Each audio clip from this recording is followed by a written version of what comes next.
Apple has released their biggest update since iOS 16 came out with the new iPhone 14s. There's a bunch of new things added to iOS 16.2 that should make you consider updating. I have opinions on what you should and shouldn't do, so sit back and let's get into this big update. So if you're watching this video because you're subscribed, thank you so much, but please make sure that you're giving me a thumbs up or thumbs down and leaving me a comment why. If this is your first time checking out one of my videos, I do all things related to Apple, the good and the bad. If that sounds like your thing, go ahead and please hit that subscribe button, turn on notifications so you won't miss my video when I post it. Thank you. Let's get into some fun stuff first. Apple's released a new app called Freeform. This allows you to collaborate with others on the iPhone as well as the iPad. Apple calls this a flexible canvas, which lets you share files, images, stickies, and much more. You can draw on the board and it updates instantly with the other person who's looking at it. For me, this is a great thing to do when I'm collabing, maybe getting title ideas and thumbnail ideas as well. So the lock screen has been updated for those who have an iPhone 14 but don't use that always on display because, well, it destroys your battery. You now have the option to hide wallpapers or notifications. Since I decided to stay on my iPhone 13 Pro, I turn to you, my audience. Whoever has an iPhone 14, go ahead and leave a comment down below and let me know, number one, if you're experiencing better battery life, and number two, if it looks better. I'm having some FOMO here, but if I still had an iPhone 14, I would have shut off the always on display, of course, but if this is better and the battery life gets better, I would turn it back on. There's also been a sleep widget added, so if you're tracking your sleep like myself, it allows you to quickly see some data. That video is coming in a couple weeks. Medications also got a widget, and it lets you review reminders and quickly access your schedule if you're taking so many meds you need to track that crap. Now this update is something I will probably never use, but maybe people who know how to have a lot more fun than I do would use it. So what is it? First things first, if you have an iPhone that's 11 or newer, you'll be able to have this karaoke feature to sing along with many of your favorite songs. And I say many because there are many that don't have it. So when you start playing a song, you can tap on the lyrics icon in the bottom left, and when those come up, you should see a control slide on the right-hand side there, which will let you adjust the volume of the vocalist singing the song. So if you have issues with something not working in this, you do have the ability to report it to Apple. I guess they're invested in this now. Oh boy. So to get to this, when you have that song up, go ahead and tap on the ellipsis on the top right corner, and at the bottom you can see report your concern. Like I said, I will never use this again other than what I just showed you. I mean, if it lets you record singing the song, that would be horrible, but funny. Comment down below if you would use this, or you would use it if it had the ability to record you. I don't see this replacing karaoke machines anytime soon, if that's what they're going for. I mean, does Apple think you're going to be able to bring your own custom mic to the bar and use it to sing?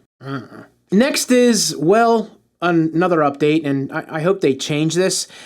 AirDrop sharing has changed some settings. To see what's going on, you have to go into your settings, tap on General, and then go down and tap on AirDrop. You now have a 10-minute limit to share to everyone, and then after that 10 minutes, it defaults back to contacts only. This change was made because China initially had to limit communication between people. Now, I only keep mine with contacts only, but those who have everyone will now have to keep resetting it after 10 minutes. First world problems.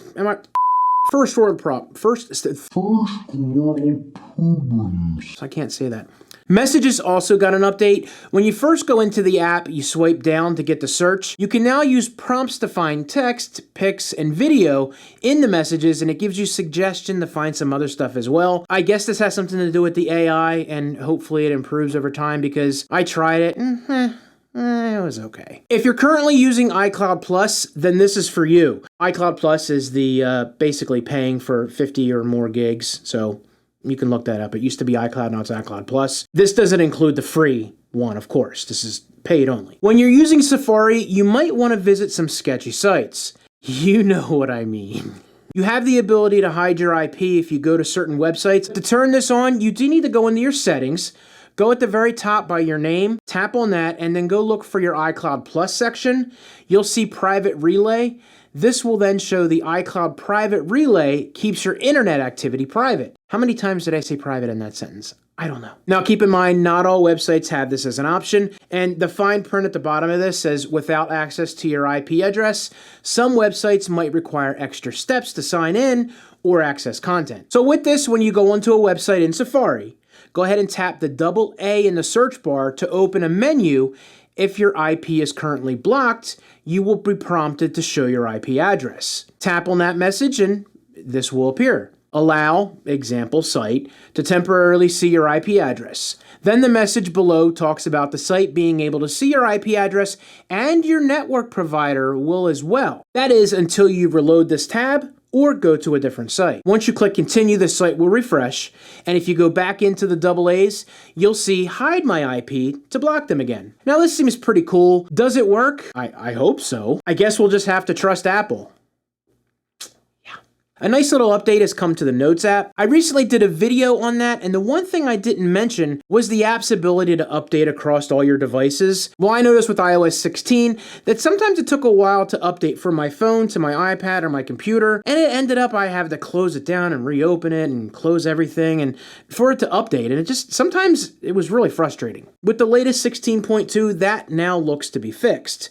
As of this video, it seems to be working better for me. Yay! Also in Notes, the collaboration feature I talked about in another video got a nice little update. You can now have the ability to see the actual updates in the activity, when they were made and what changes were made. This I like. I don't know how much this helps, but the Apple Weather app, my goodness. When you look at the update to the conditions, it now shows every minute instead of every hour. I mean, okay, great.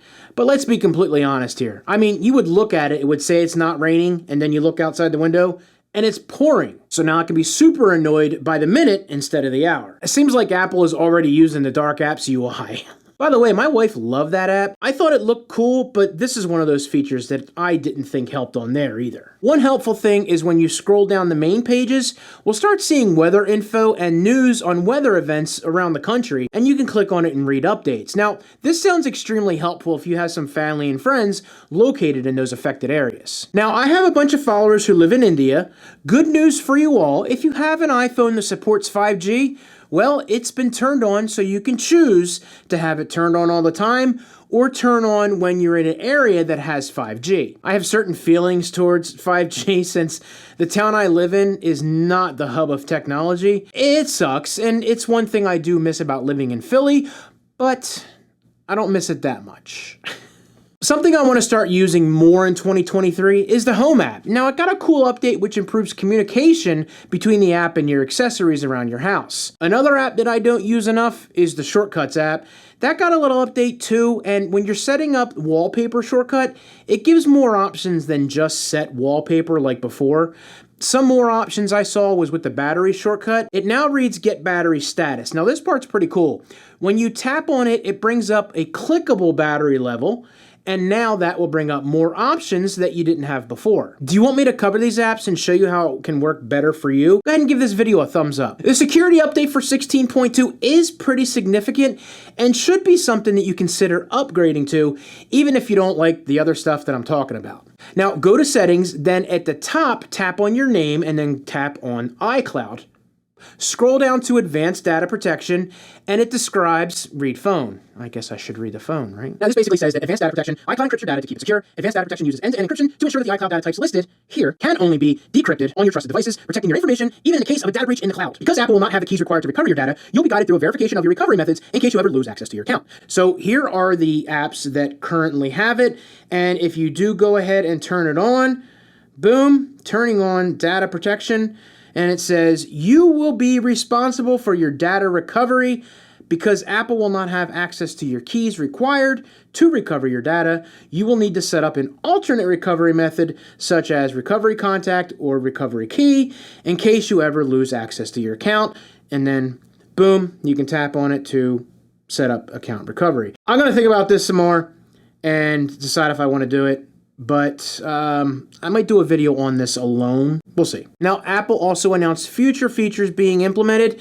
I'll go ahead and put that link in my description if you want to read more on that. It looks pretty cool. Now, the next thing is if you want to read more on which devices currently got updates, you can go to support.apple.com, search for security, and look for security updates. Here, it will show what updates are available for which devices. In this instance, if we look for iOS 16.2 and iPadOS 16.2, you'll see which devices got the update. If your device isn't on here, you might want to consider updating. I have a video about that. I'll go ahead and link it below. Speaking of protecting you, so if you have one of the iPhone 14s, crash detection was also updated. If you were lucky enough to experience getting one of these detections, it most likely was because you're on a roller coaster or skiing. How does it happen? Well, think about it. You don't hear your signal because, I don't know, you're screaming or you fell skiing and you got it like under like 5 coats and you don't hear it going off. Then you get a call back from 911. Giddy up. Hopefully that is why they updated it. That would be good. Has anybody that watched my channel experienced this? I would love to hear about it. Go ahead and leave a comment down below. Now, Siri has some updates for spoken responses. This I like. It's located under Settings, Accessibility, and under the unspoken responses, you now have a choice that you prefer silent, automatic, or spoken responses. Again, this is nice if you just don't want to hear Siri when you ask her to do something. I use Apple TV a lot, and one of the updates they made was the larger, more annoying preview panel at the top. Yippee! Gotta skip past that. Something that actually is pretty neat, if you want to get more frequent updates if a live game is going on and you can't watch it, you can go ahead and access your settings, scroll down to Apple TV icon, tap on that, and then scroll down to the Allow TV Access section and tap on Live Activities. You can now set up Allow Live Activities and more frequent updates. Now, if you're on an iPhone 14 series, those updates can be seen on the dynamic island, and for those like myself, it'll appear on the lock screen. So if you use Game Center on Apple, a new widget has been added. Once you go ahead and swipe to the right on your main page, you'll bring up those widgets that you can put on. Press and hold the screen and that'll bring up the edit. Go ahead and tap on the plus button and scroll down to the Game Center icon that's right down there. This will let you see the activity of your friends in an app, and if you want to join them, so you can quickly do so. Also, Apple has initiated SharePlay, so if you see your friends playing on an activity and you FaceTime them, you can start using the SharePlay feature to talk to them while you play. Now, this sounds really cool when you're playing something like Among Us, and you can like third imposter a game. Not good. It drives you nuts. So if you share your location with photos, I don't do that, but you can now report any issues you have with the landmark function. If you have a photo pulled up, you tap on the icon at the bottom, and then at the top there you'll see the landmark. You can tap on that. If the similar web searches are incorrect, you can tap on Now to report an issue. This will open up a question if you want to report it. And if you're offended, just keep it to yourself. No one wants to hear that. I'm kidding. That's fine. You do you. Also, if you look in albums, when you go down to the bottom where it has, what you have in each thing, there is an option to do duplicates. Now, we've always had this, but if you cleared them out, it'll actually show up that you have 0 duplicates. Before, it wouldn't show anything, so you were like, do I have them? Don't I? How long do I gotta wait? So you can just kind of keep doing it if it's something that you want to fix. Now, some bugs that were fixed with this update might be something you want to hear. If you experience disconnects with your Wi-Fi at random times, this is supposedly fixed, so if you want to update, that'll fix your issue. Now, there was a bigger issue with the storage being maxed out with system processes. So basically, like, it'd be a whole bunch of gray on there, and it would max out, and you'd be like, oh my god, what do I do? I did have this happen as well, but it seemed to be fixed before this, but they have it listed on there again. Maybe there was a better fix, because more people were having issues. I don't know. Okay, so should you update? It depends on what issues you were having before. Typically with updates, if you weren't having any problems, I would say wait. Now, if there's any significant security updates released and anything that protects you and your data, in my opinion, it's a good idea to do it. Will it be perfect? No, we'll always be the guinea pigs for these things. Now, this is a pretty big update, so if you don't have any issues and you don't care about any of the things that I talked about today, you can wait a few days to see if the bugs kind of get worked out from the new things they did.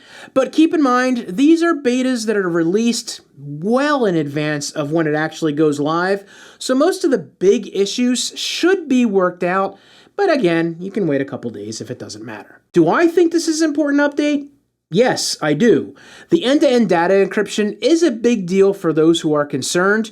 As far as the other features and changes, I'm certainly happy to see the notes be fixed with the sync issues, as well as that activity being updated. That's a nice little feature that I like having.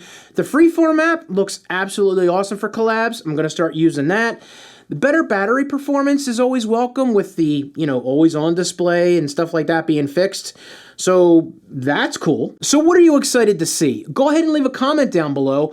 And if you want to see why you're using notes wrong, go ahead and check out this video right here. Don't forget to hit that subscribe button, turn on notifications so you don't miss my next video. You all have a great day.